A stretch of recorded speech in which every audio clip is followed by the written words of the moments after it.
siap? Solihah siap?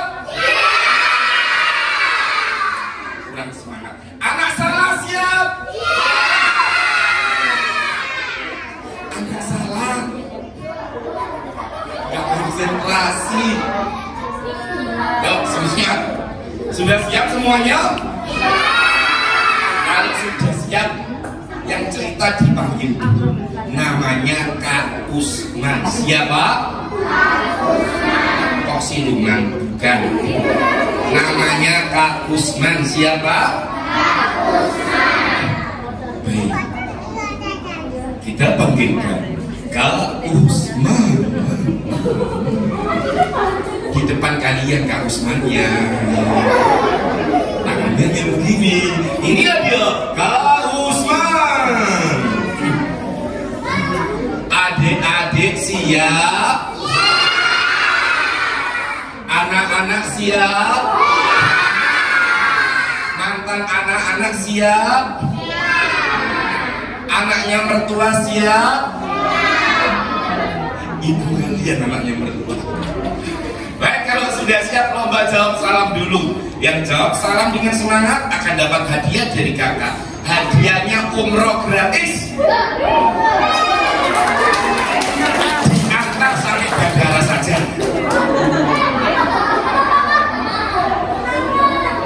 Lomba jawab salam. Assalamualaikum warahmatullahi wabarakatuh.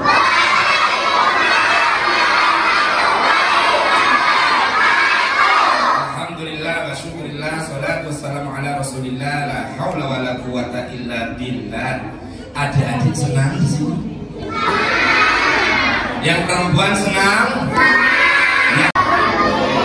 Ucapkan alhamdulillah. Baik ya. Adik-adik siap? Adik-adik siap? Adik-adik siap? Sudah dikenalkan kalau nama kakak adalah Kak Usman ya. Kak Usman asli orang Surabaya, tinggalnya di Perak sana, di pelabuhan, dekatnya kapal, ngatur-ngatur kapal. Ayo terus. Baik, Kak Usman orangnya itu kerjanya sebagai guru di Surabaya. Kak Usman ngajar ya, ngajarnya ekstrakurikuler, bidang teater ya dan lukis. Orang yang ganteng, tinggi, kulitnya putih, bener ya? Jujur loh ini, kalian santri nanti diminta tanggung jawab sama Allah nanti di akhirat. Kak Usman orangnya putih apa hitam? Orangnya ganteng apa jelek? Sebentar, Kak Usman mau tanya dulu, tahu sapi enggak? Tahu ayam enggak? Sapi sama ayam gedean mana? Sapi sama Sule gantengan siapa? Sule artis. Sule sama Aliando ganteng siapa? Aliando sama Raffi Ahmad ganteng mana? Raffi Ahmad sama Nabi Yusuf ganteng siapa? Pertanyaannya, kalau Kak Usman sama Nabi Yusuf ganteng mana? Tapi mirip ya. Member ya. 11-12 1100 11.000 11 1 juta. Semuanya nggak jauh amat. Nggak apa-apa. Nabi Yusuf memang manusia yang paling tampan ya. Ketampanannya separuh dari manusia di dunia. Sekarang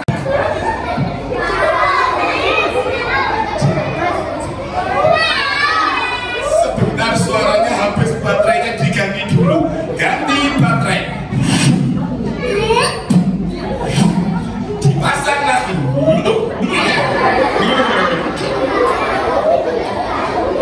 Maukah menjadi anak yang solih?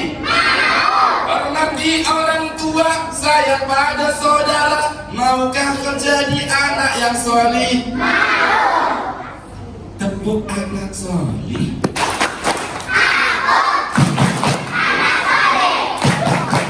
Salah.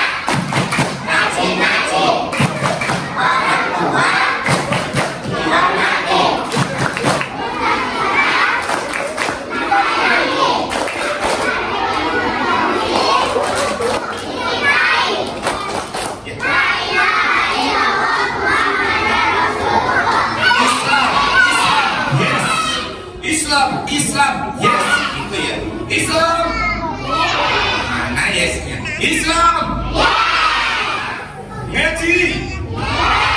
Yes dong. Hafal Quran? Selalu zakat? Makan sate? Yes. Islam? Salat? Sate? Terawih? Nabi? Solih? Pintar? Disiplin? Berbakti? Malas? Masa malas? Yes. Konsentrasi. Anak soleh? Anak salah? Masa anak salah? Yes. Kalau kau anak soleh tepuk tangan.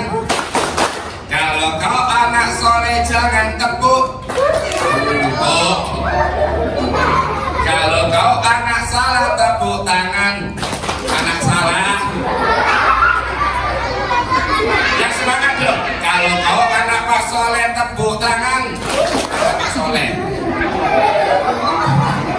Simpan teringat dipasang. Sudah siap mendengarkan cerita? Sudah tahu syaratnya? Ngomong-ngomong, kakak itu sebenarnya punya teman. Temannya kakak itu boneka. Sudah pernah lihat pencerita pendongeng pakai boneka enggak? Siapa kira-kira yang kalian pernah lihat? Kak, siapa? Bonekanya siapa? Ada yang tahu? Siapa? Monyet dan burung, siapa namanya orangnya? Oh, Kak Usman juga, masa? Benar, benar. Pernah ketemu Kak Usman? Di mana? Di rumah? Saya ke rumahmu. Di mana rumahmu? Baik, adik-adik. Siapa yang mencipta langit? Siapa yang mencipta langit? Oh, konsentrasi, jawabnya yang serius. Siapa yang mencipta langit? Siapa yang mencipta bukit? Siapa yang mencipta tumit? Ini loh tumit. Siapa yang mencipta tumit? Siapa yang membuat pangsit? Ulangi lagi. Siapa yang mencipta awan? Siapa yang mencipta bulan? Siapa yang membuat bakwan? Itulah bedanya membuat dengan mencipta. Kalau mencipta dari sesuatu yang gak pernah ada menjadi ada. Beda kalau membuat, bahannya sudah ada, alat-alatnya ada, jadi tinggal membuat saja. Manusia tidak bisa mencipta, manusia hanya membuat. Allah lah yang maha pencipta. Siap jadi anak soleh? Siap mendengarkan kisah? Kalau siap lomba duduk rapi, pandangan di depan, anteng-anteng. Cerita di sebuah negeri angkara murka, dimulai cerita pada tahun 10 kenabian. 10 tahun setelah Nabi kita, Nabi Muhammad SAW diangkat menjadi Nabi oleh Allah. Kalau Kak Usman mengucapkan nama Nabi Muhammad Sallallahu Alaihi, karena kalau kita mengucapkan salam seperti itu tadi, kita dapat 10 kebaikan pahala dari Allah. Mau nggak dapat pahala dari Allah? Nabi Muhammad Sallallahu Alaihi, Nabi Muhammad, Nabi Muhammad, Nabi Isa alaihi salam, Nabi Isa, Nabi Ibrahim,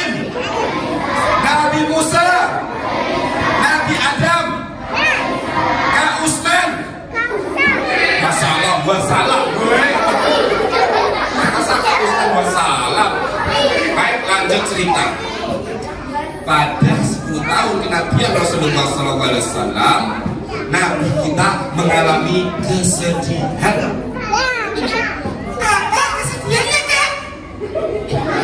Kesedihannya Nabi kita, Nabi Muhammad SAW ditinggal meninggal oleh istri tercintanya, istri yang selalu mendampingi Nabi, istri yang selalu setia mendampingi Nabi dalam hidupnya, yang selalu membela Nabi, yang selalu percaya dengan Nabi. Siapa nama istrinya? Khadijah meninggal dunia pada usia 65 tahun. Nabi kita jadi sedih. Istri yang dicintai, manusia yang disayangi telah meninggal dunia. Tidak itu saja, 2 bulan kemudian setelah meninggal sang istri, Nabi kita punya pengawal. Pengawalnya orang yang hebat, yang jago bertarung, sekaligus pamannya. Nama pengawalnya adalah Abu Thalib. Abu Thalib ini adalah orang yang selalu membela Nabi. Kalau Nabi sedang berdakwah, ada orang kafir datang hendak mengganggu Nabi. Muhammad, mau ceramah apa di sini? Jangan macam-macam, jangan nyebarkan agama barumu. Tapi ketika orang marah-marah kepada Nabi, datanglah Abu Thalib sang paman yang selalu membela Nabi. Hei, pergi kau, jangan mengganggu keponakan Muhammad, keponakanku. Apa yang disampaikan Muhammad, aku akan melindungi. Hebat tidak Abu Thalib? Dimanapun Nabi kita berada, sang paman selalu mendampingi, selalu menjadi pengawal, selalu melindungi Nabi ketika berdakwah. Maka ketika terjadi 2 bulan setelah meninggalnya sang istri, paman ini pun meninggal dunia. Sehingga hatinya Nabi makin bertambah sedihnya. Paman yang membela, paman yang mendukung, paman yang ikut berjuang meninggal dunia. Sedih tidak kalau kita ditinggal meninggal dunia oleh keluarga kita? Sehingga kesedihan ini karena berturut-turut disebut dengan Amul Husni, tahun kesedihan. Tidak itu saja, ternyata orang-orang kafir Quraisy senang hatinya melihat sang paman dan Muhammad Nabi kita meninggal dunia. Lihat, Muhammad sudah ditinggal mati oleh pamannya. Saatnya kita membalas. Kita usir Muhammad dari kota Mekah ini. Iya, kita usir saja Muhammad itu. Iya betul. Iya, kita harus bisa mengusir Muhammad. Setuju. Aku juga tidak suka dengan Muhammad. Orang-orang Mekah pada tidak suka dengan Nabi kita Nabi Muhammad, khususnya orang-orang Mekah yang masih beragama jahiliyah, beragama yang bodoh. Ya, agamanya kok disebut bodoh karena orang-orang kafir itu sudah tahu siapa Tuhannya. Tuhannya adalah Allah. Tapi kalau beribadah tidak langsung kepada Allah, beribadahnya melalui patung. Bodoh tidak? Masa sudah kenal Tuhannya Allah, nyembahnya pada patung? Karena patung ini nanti yang menjadi perantara sampai ke Tuhan. Bodoh tidak? Makanya disebut dengan zaman jahiliyah, zaman kebodohan. Orang kafir ini pun mendekati Nabi. Nabi sedang bersujud di depan Ka'bah. Apa yang dilakukan, kan? Yang dilakukan adalah orang kafir yang jahat ini pun membawa suatu wadah yang besar.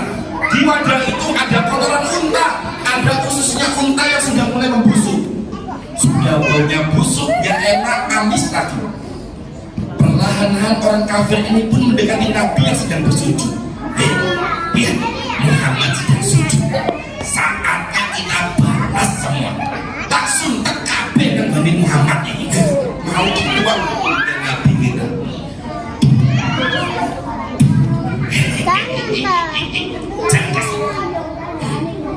Ketika Nabi kita bersujud, orang kafir yang jahat ini pun menuangkan kotoran unta tadi. Punggung Nabi kita sampai di leher, sampai di kepala dipenuhi dengan kotoran unta. Baunya sangat tidak enak, sudah busuk dan amis. Kasihan tidak Nabi kita adik-adik?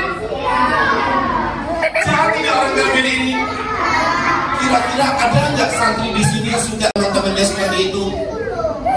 Nggak ada. Ada nggak santri yang suka mukul temannya?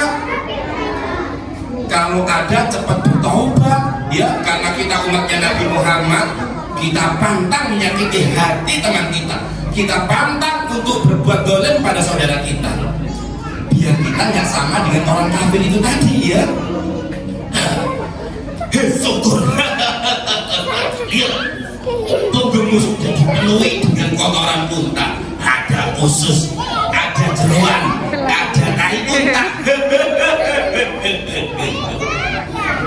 Nabi Muhammad hanya diam bersujud. Nabi Muhammad tidak bangkit dari sujudnya. Maka datanglah putri Nabi kita, putri Nabi Muhammad yang bernama Fatimah. Ayah, apa yang terjadi? Dibersihkan oleh Fatimah kotoran unta tadi. Dibersihkan sambil dibersihkan dengan kain, pakai tangannya juga, sampai akhirnya punggungnya Nabi bersih dari kotoran unta. Beberapa hari kemudian ada orang kafir lagi yang mendekat Nabi. Nabi sedang sholat menghadap Ka'bah, tiba-tiba leher Nabi dicekik pakai kainnya.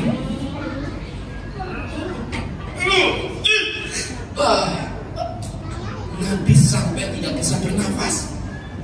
Begitu kuatnya cekikan dari orang kafir ini. Orang kafir ini bertujuan membunuh Nabi. Alhamdulillah datanglah sahabat Nabi, sahabat yang selalu setia, selalu membantu Nabi, menemani Nabi. Itulah namanya sahabat, harus selalu setia, apalagi bersahabat dalam beragama ya, selalu saling menolong ya, selalu saling membantu. Datang sahabatnya bernama Abu Bakar. Oleh Abu Bakar orang kafir ini pun didorong, sehingga orang kafir ini pun hampir terserabak. Selamatlah Nabi kita. Setelah itu orang-orang kafir mulai berlari lagi. Apa yang dilakukan orang kafir? Orang-orang kafir ini pun mulai mengusir Nabi kita, diusir dari kota Mekah. Muhammad, kau keluar dari kota Mekah. Kalau tidak keluar, akan kuhabisi semua. Sehingga Nabi kita pun pindah tempat berdakwah ke kota sebelah, ke kota yang paling dekat dengan kota Mekah. Nama kotanya adalah kota Thaif. Apa namanya? Kota Thaif dengan Mekah jaraknya 60 kilo. Kayak dari sini sampai ke Pasuruan. Tahu Pasuruan nggak? Sampai ke Pasuruan jalan kaki Nabi kita. Sejauh 60 kilo Nabi kita hanya berjalan kaki, tidak naik onta, tidak naik kuda. Sampai di kota Thaif. Nabi kita tidak berdakwah. Apa yang terjadi? Orang-orang Thaif mengusir. Muhammad, kau jangan berdakwah di sini. Ini adalah kota kami. Kamu tetap beragama dengan agama nenek moyang kami. Pergilah kau dari Thaif. Sehingga Nabi Muhammad diusir oleh orang Thaif dengan dilempari batu. Masing-masing penduduk Thaif mengambil batu, melempar batu hingga mengenai kaki Nabi kita, dan kaki Nabi kita pun terluka. Kasihan tidak adik-adik? Tapi Nabi kita nggak marah begitu kan? Datang malaikat dari langit. Muhammad, berdoalah kepada Allah agar penduduk Thaif ini ditimpakan musibah, maka akan kuhancurkan Thaif ini. Apa jawab Nabi? Tidak malaikat, aku tidak akan berdoa kepada Allah untuk minta musibah. Aku akan berdoa kepada Allah agar penduduk Thaif ini ke depannya, anak-anaknya menjadi beragama Islam semua. Dan akhirnya doa Nabi terkabul. Hingga detik ini kota Thaif semua penduduknya beragama Islam. Sabar tidak Nabi kita? Siapa yang di sini hatinya selalu sabar, dihina temennya nggak marah? Ada nggak? Ada nggak yang nggak suka marah-marah? Dihina, dipukul, pasti balas ya. Makanya kita ini wajib meniru Nabi kita, Nabi Muhammad Sallallahu Alaihi Wasallam, selalu sabar.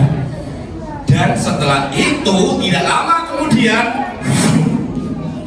ketika Nabi sedang asik tidur karena sudah capek, letih ya, sudah luka, Allah mengutus malaikat Jibril agar hati Nabi kita tidak sedih lagi. Malaikat Jibril pun datang, masuk ke dalam rumah, melewati atap. Muhammad, Nabi kita disuruh tentang, dan kemudian dada Nabi kita dibelah, diambil jantungnya.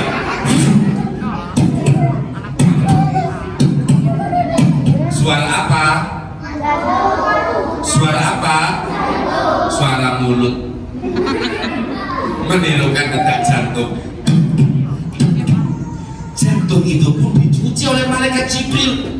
Di atas, di dalam ada baskom yang terbuat oleh dari emas tadi, dicuci bersih, diisi keimanan.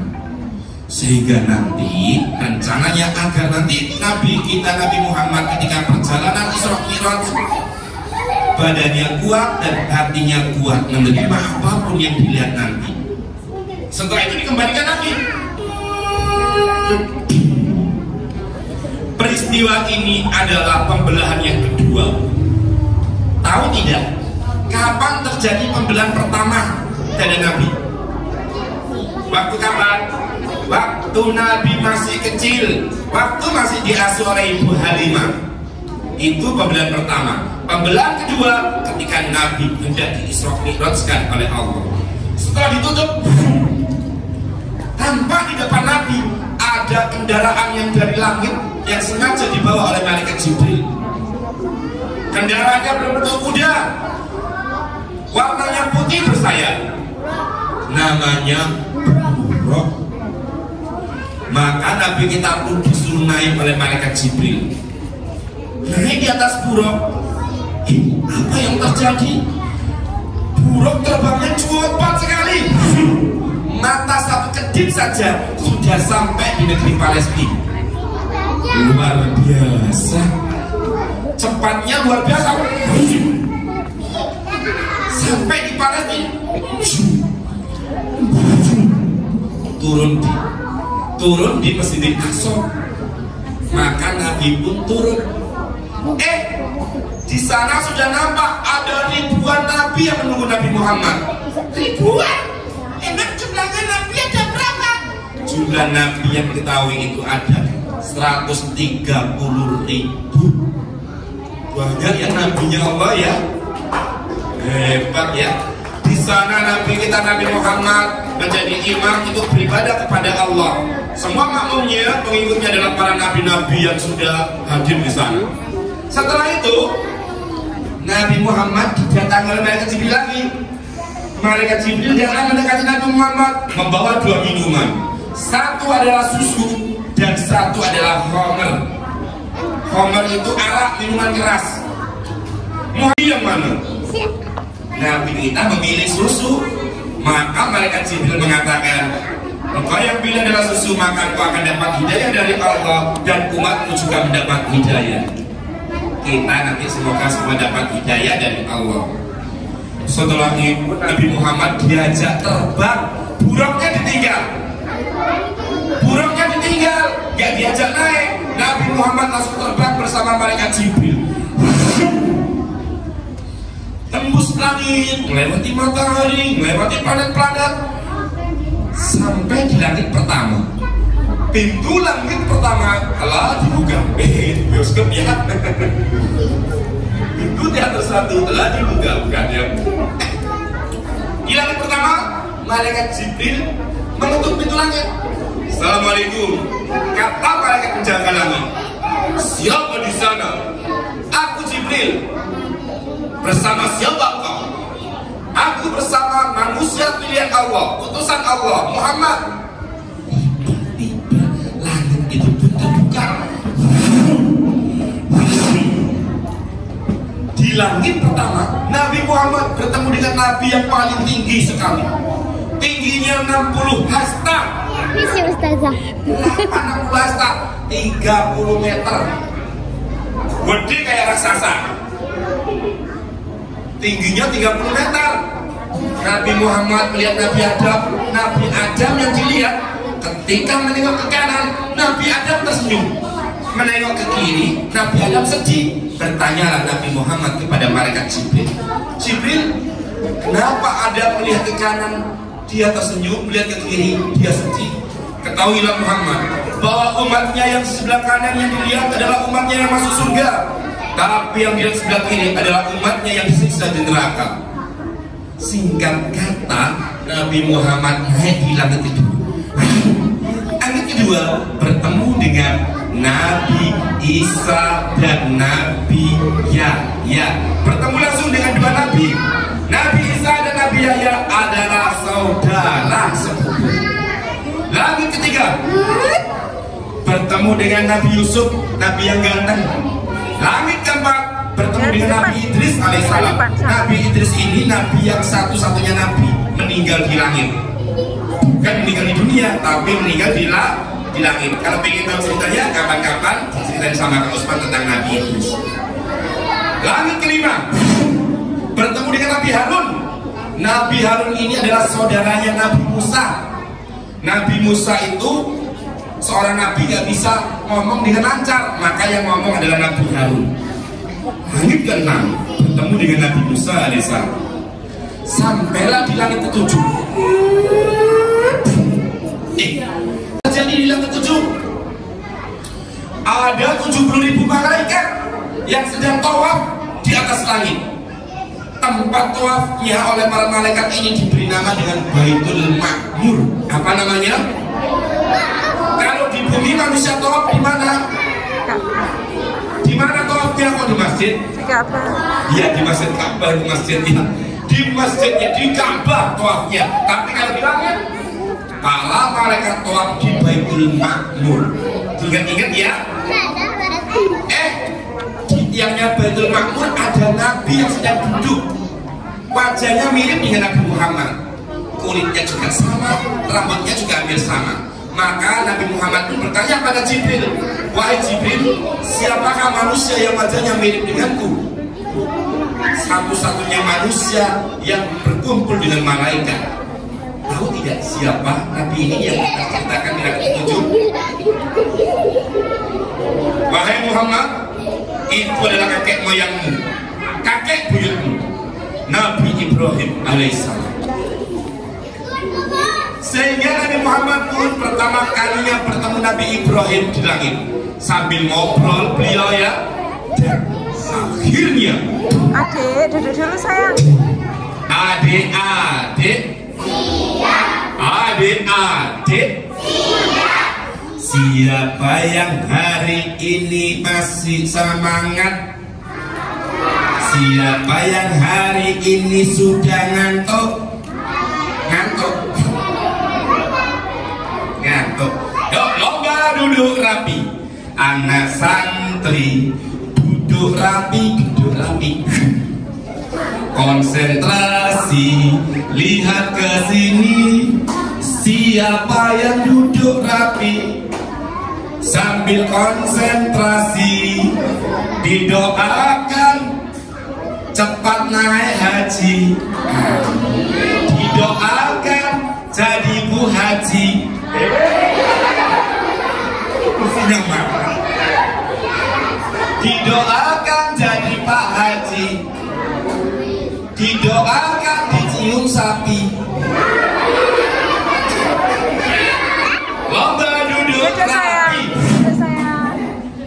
Setelah dari langit ketujuh, Nabi Muhammad sampai di tempat yang paling akhir, paling pojok sendiri, disebut dengan Sidratul Muntaha.